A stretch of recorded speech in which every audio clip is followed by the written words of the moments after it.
Dhoraji police station ખાતે રાજકોટ જિલ્લા police દ્વારા વિશ્વ ડ્રગ્સ વિરોધ દિવસની ઉજવણી કરવામાં આવી હતી। શહેર પોલીસ સ્ટેશન ખાતે 500 થી વધારે વિદ્યાર્થીઓની હાજરીમાં ધોરાજી કોર્ટના જજ તેમજ સરકારી અધિકારીઓની હાજરીમાં ડ્રગ વિરોધી સેમિનાર સાથે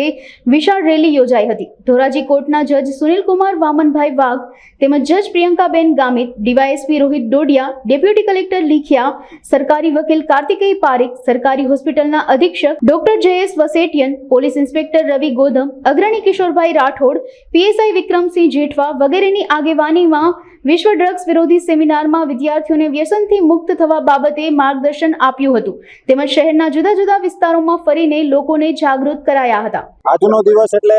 વિશ્વ એન્ટી ડ્રગ ડે, એના અનુસંધાને ધોરાજી સિટી પોલીસ સ્ટેશન વિસ્તારમાં એક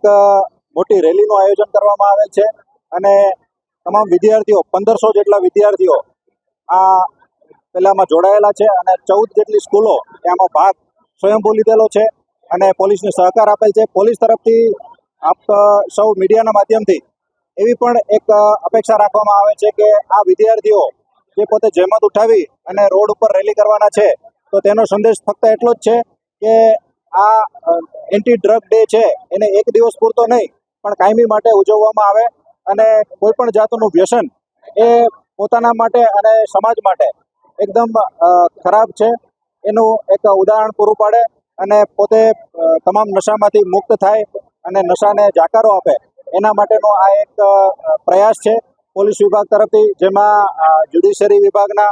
તેમજ પ્રાંત કચેરીના તેમજ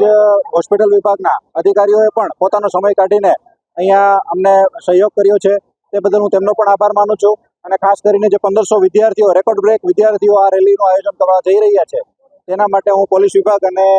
શિક્ષણ વિભાગનો આભાર માનું છું। જય હિન્દ।